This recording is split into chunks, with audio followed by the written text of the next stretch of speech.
বুড়া বাবায় বুঝে না, বাবারে জিগেইব কি? মেহমান তারিখ মতো মা কষ্ট করে বুড়া মানুষ রান্না করেছে। বাবা ঘরের মধ্যে মেহমান আসছে, দুপুরের খানার আয়োজন, ধুমধামে মেহমানদারি চলতেছে। মেয়ের বাবা কানে কানে একজনের কয়, একেবারে তো খারাপ না। আওয়াজটা বাতাসে যায় বাবার কানে লাগায় দিছে। বাবার অন্তরে ধাক্কা লেগে গেছে। বাবা ঘরের ভিতরে গিয়া চোখে বালিশ চাপা দিয়া কান্না করে। বৃদ্ধ মা ডাক দিয়ে কই, স্বামী কেন তুমি কাঁদো? বলে, সর্বনাশ, মেহমান রে খানা পাকাইছো। কয়, হ্যাঁ। কেমন মেহমান জানুনি? কয় না, আমার ছেলে বুঝি গোপনে মাইয়া ঠিক করছে, ওই বাড়ির মেহমান খাচ্ছে। মাও চোখের পানি ছেড়ে কান্না করে, ও আল্লাহ, এত কষ্ট করে ছেলেটারে বড় বানাইলাম, শখের বিবাহ করাবো, আজ আমার ছেলে আমারে জিগায় না। মেয়ের বাবা শর্ত দিছে, তোমরা সবাই আমার বাড়ি যাইবা, তবে মূর্খ বাবা টাবা নিবা না।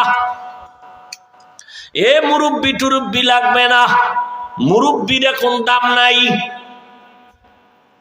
ছেলে বাবার কান্না দেখে এক পর্যায়ে দুর্বল, মাপ চাইয়া কয়, বাবা মাফ করে দাও, আমি তো এই কাম ঘটায় ফেলছি, এখন যাব, তোমারে তো নিতে নিষেধ করছে, কি করা যায়? বাবা তুমি কষ্ট নিবা না। বাবা যতই কষ্ট নেয়, সন্তান আইসা মাপ চাইলে আর অন্তরে কিছু রাখে না। এর নাম বাবা, এর নাম মা। অন্তরে কিচ্ছু রাখে না। বাবায় পরামর্শ দিয়ে কয়, রে সন্তান, আমারে যদি না নাও দুঃখ নাই, তবে আমার মনে হয় আমারে যদি নীতি, কঠিন বিপদ থাকলো তুই উদ্ধার হইতে পারতি। ছেলেকে আবার বিপদ কি কয় জানি না। ছেলেটাও বুদ্ধি কইরা বাবারে একটা গোপন বক্স বানাইয়া ওই বক্সের মধ্যে ঢুকাইয়া বাবারে নিছে। বাবারে লয়ে গেছে, কেউ জানে না এর মধ্যে কি। মেয়ের বাবার বাড়ির কেউ জানে না। বাবারে নিয়ে এক সাইডে রাখছে। তো আগের দিনের বিয়ার অনুষ্ঠান তো একটা প্যারা দিয়া মানুষের আটকায় তুই তো সারা রাত বইয়া থাও, এই জব দাও, এরপরে খাও, চলতো না? এখন ওডির টাইম নেই, এখন সারা রাত খালি গান চলে, নাচ চলে, ওডির আর সময় কই। ভিডিও ক্যামেরা, আকাম সাকাম দুনিয়াতে যা আছে সব, গায়ে হলুদ, পায়ে হলুদ, সব হলুদ, এ আকাম দিয়া চলে বিয়ার অনুষ্ঠান। 5 তলা বিল্ডিং 12টার পরে কাঁপে। ইমাম সাহেব কয়, কি ভূমিকম্প শুরু হইল? ঘুম ভেঙে গেছে। গিয়া কয়, হাজি সাহেব জমিন কাঁপে কেন? কেন আমরা দাওয়াত পান নাই? আমার মাইয়ার গায়ে হলুদ চলে ছাদের উপরে। হাজি সাহেব ভিআইপি প্যাকেজের হাজি। আমি এজন্য মাঝে মাঝে বলি, কি এর পিসাবের মুরিদ, কি এর তাবলিগওয়ালা, কিসের হাজি সাহেব, এগো ইমানের পার্সেন্ট কত মাইয়া পোলার বিয়ার সময় টের পাওয়া যায়। টের পাওয়া যায়নি? হ্যাঁ, ইমানের পাওয়ার কত। উপরে গিয়ে কিচ্ছু লাগবে না, যৌতুক হারাম। ঘরের দরজা লাগায় কয়, কি দিছে? কয়, এটা তো ঠিক হয় নাই। এটা দিল না কেন? এটা কি মানবতা হইল? ওইটা দিল না কেন? এটা কি মানবতা হইল? আর তলে তলে যারা যৌতুক খায়, বিয়ার আগেই কয় বিদেশ যাওয়ার ভিসা লাগবে। কি চায়? একটার ধৈর্য কই যাবি? কয় বিদেশ। ভিসা দেবে কে? হর বাড়িতে। বউ নিবি? কয় সম্ভব না। বিয়েটা করে বউ থুবি পাহারা দিবে কে? কয় ছোট ভাই। বানায় বলতেছি, একাম চলে না? চলে না। আল্লাহ হেদায়াত দান করে। যৌতুক যারা দেয়, যারা নেয়, যারা সহযোগিতা করে, সবাই ডাকাত, সবাই জালেম, সবাই চোর, সবাই ফকিন্নির বাচ্চা, সবাই ছোট লোক, সবাই ইতর, সবাই নারীর দুশ্মন, রসুলের দুশ্মন, ইসলামের দুশ্মন, দেশের দুশ্মন। এদের মতো ইতর, বেহায়া, বেলাজা আর দুনিয়ায় কেউ নেই। আরো দুই একটা শব্দ থাকলে শিখায় দে কই, দেখিনি ওগো লাজ হয়।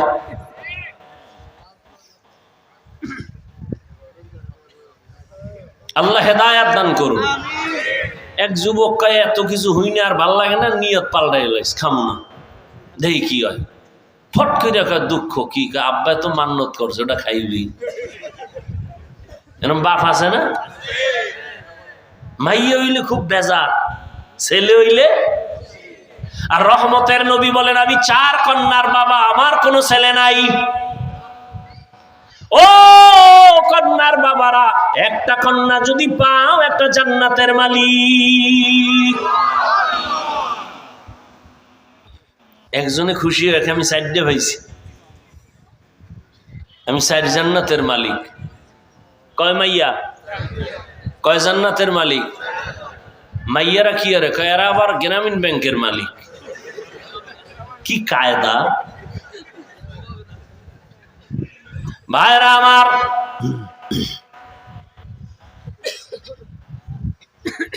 হারুন রশিদের ঘটনা দিয়ে বুঝাইতে চাই, আসল মালিকের সাথে যখন সম্পর্ক হয়ে যাবে তখন আর পুরস্কারের কোনো লিমিট থাকে না।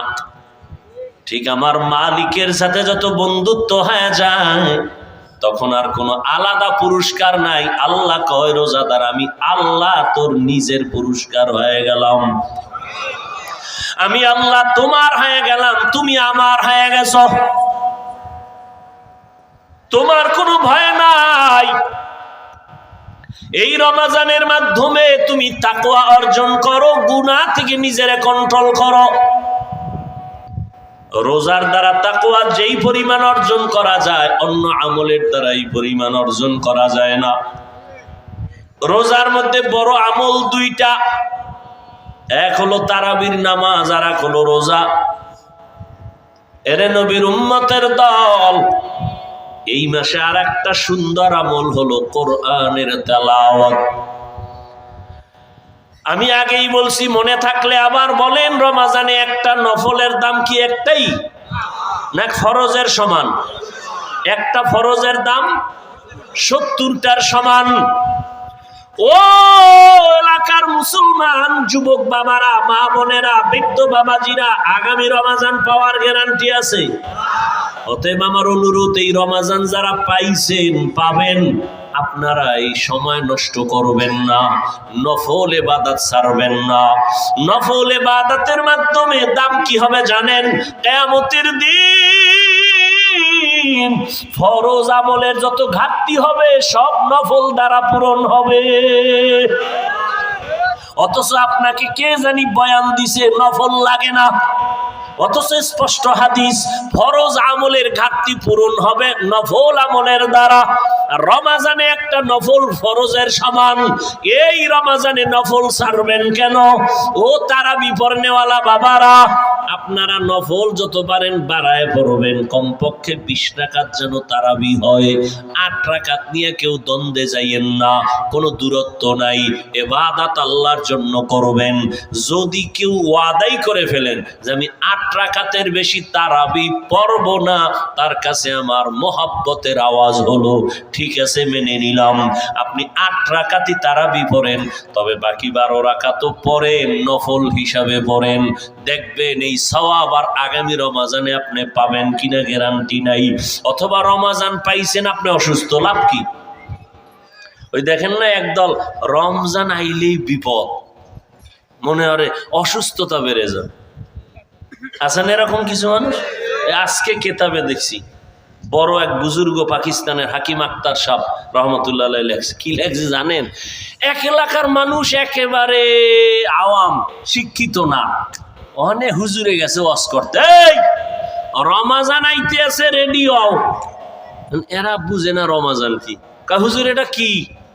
কয় এটা আইলে ফজরের আগের থেকে সন্ধ্যা পর্যন্ত না খায় থাকলাম।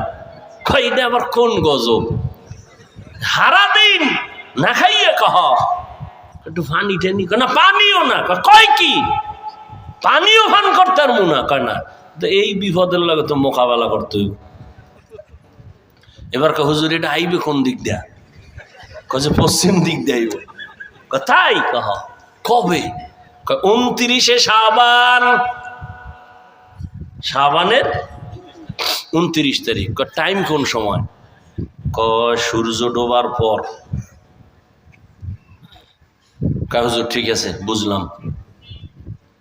হুজুরে বয়ান করে গেছি গা, সবাই রেডি লাডি বানা। এই এলাকায় রমজানের ঢুকতে দেওয়া হবে না, যত যুদ্ধ লাগুক সারাদিন রাখায় রাখবে, আমাগো একটু পানিও খাইতে দিবে না, ওরে এই এলাকায় ঢুকতে দেওয়া হবে না। 29 শাবান কবে গুইনা টুইনা পাইছে। এবার কইছে হুজুরে ওই সূর্য ডোবার পরে পশ্চিম দিক দিয়া রমজান আইবে। এরা সবাই পশ্চিম দিকে রেডি, লাডি টাডি নিয়া। ঠিক সূর্যটা ডুবার পরেই দেখে একজনে উট লইয়া আইতেছে, উটের রাখাল। এই যে দেখা যায় বোধহয় আউগা সামনে আগা যাইয়া ধইরা, খাই তোর নাম কি? আমার নাম রমজান আলী। গাহেরি পাওয়া গেছে, ধর। কে? হুজুরে তো আর কথাই কইছে রমজান আলী, এটার ফিডা।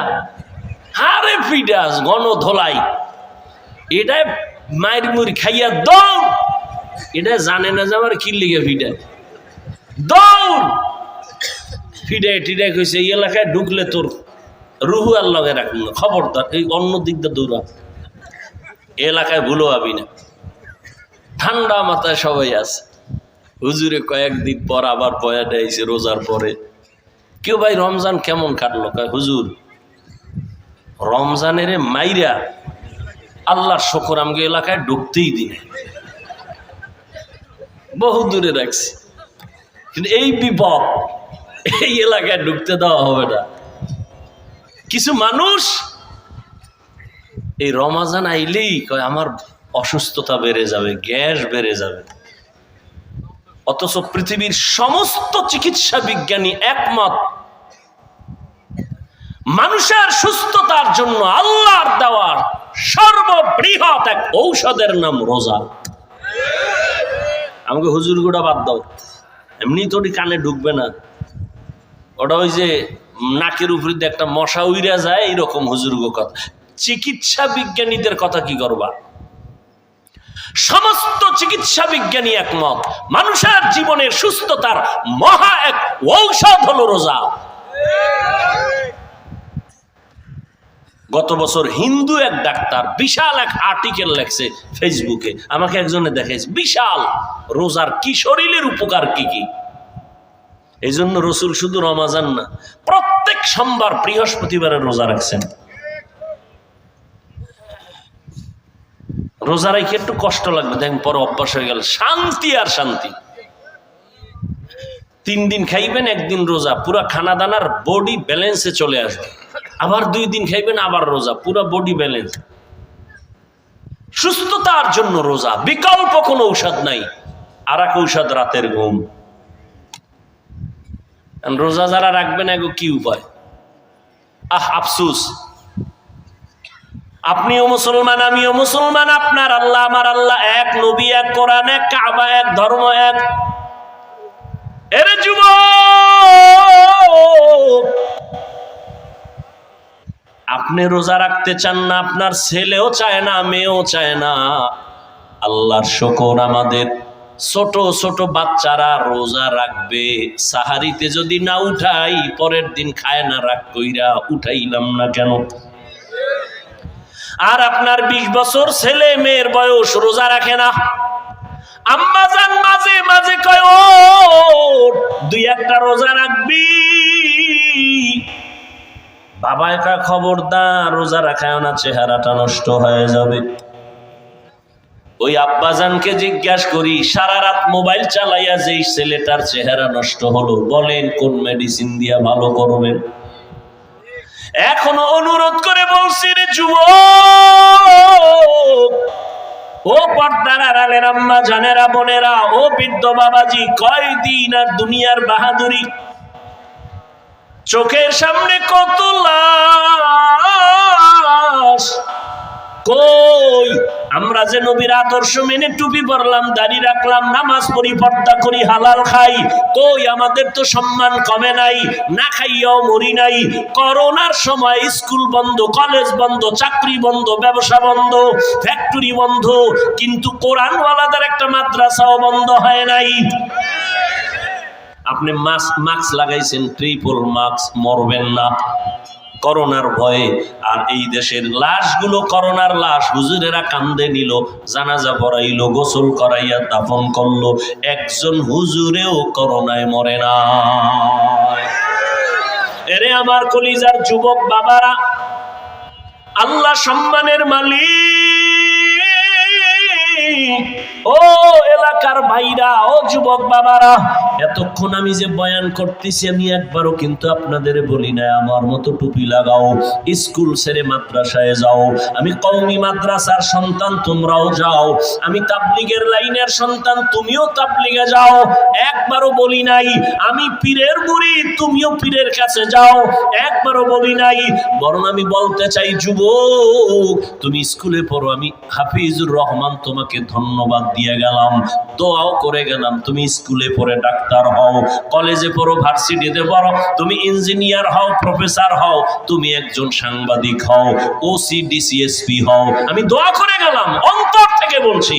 তোমার মাদ্রাসায় যাওয়া লাগবে না, তুমি একজন ব্যবসায়ী হও, চাকরিজীবী হও। তবে আমি হাফিজুর রহমানের একটা ছোট দাবি, বিদায় বেলা তোমাদের কাছে, বেয়াদব হইও না রে বাবা। তোমার ব্যবহারে কোনোদিন যেন মা বাবা কষ্ট না পায়, তোমার আচরণে কখনো যেন আলেম কষ্ট না পায়, তোমার ব্যবহারে কখনো শিক্ষক যেন কষ্ট না পায়। কারণ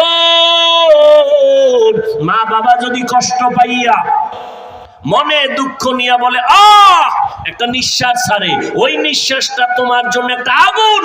ওই আগুনটা যদি তোমার কপালে লেগে যায়, মরার আগে তোমার জীবন বরবাদ হয়ে যাবে। তোমার মতো যুবক, তোমার আচরণে শিক্ষক যদি কষ্ট পাইয়া দুঃখের নিঃশ্বাস ফেলে বলে এই কষ্টের নিঃশ্বাস যদি তোমার কপালে লাগে, তোমার লেখাপড়া ধ্বংস হয়ে যাবে। আলেমের দুঃখের নিঃশ্বাস যদি লাগে, চরিত্র নষ্ট হয়ে যাবে। এজন্য বললাম, হে যুবক, স্কুলে পড়ো, কলেজে পড়ো, চাকরি করো, ব্যবসা করো, মা বাবার দোয়া নিয়ে, শিক্ষকের দোয়া নিয়ে, উলামায়ে কেরামের পরামর্শ নিয়ে, নবীর আদর্শ মেনে জীবনটা চালাও।